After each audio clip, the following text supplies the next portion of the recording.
Ezt a számot a 41. éves születésnapodra szeretnék küldeni a 2 szép gyermeked, valamint a 3 szép unokád, de nem utolsó sorban a kedves feleséged is szeretne nagyon sok boldog születésnapot kívánni neked ezzel a dallal. És az egész Balogh család kíván neked nagyon sok boldog születésnapot. Ezt a birodalmat te építetted fel a családunknak. És majd egyszer nekünk kell továbbvinni, amit elkezdtél. Mert a mi családunkra örökkön örökké emlékezni fognak. Elmondtad már, apám, hogy az élet iskolájában az Isten a tanár. És mi megtanultuk már, hogy mi csináljuk a pénzt, és nem a pénz minket. Megtanultuk azt is, hogy az emberek a pénzért bármire képesek.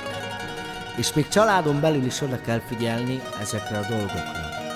Tudnunk kell csendben maradni, hallgatni, és időben megbocsájtani.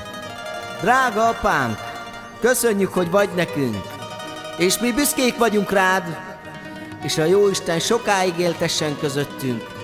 Legyél szerencsés! Te egész életedben vigyáztál mi ránk. Köszönünk neked minden, drága jó apánk.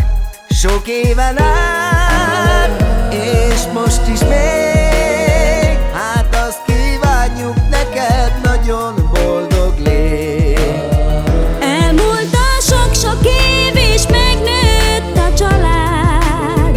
Azóta van neked már 3 szép unokád. Valentina, Lauren és Joel.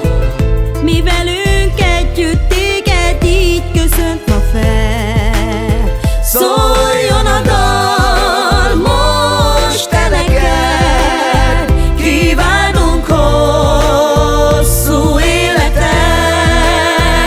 Nem éred semmi gond, ha itt vagyunk veled. Amíg csak élsz, itt leszünk melletted. A nagy világ, te vagy nekünk. Most hadd köszönjük meg az egész életünk. Fogadd ezt a dalt nagyon sok szeretettel az egész családtól. Az Isten éltessen téged nagyon sokáig. Boldog születésnapot!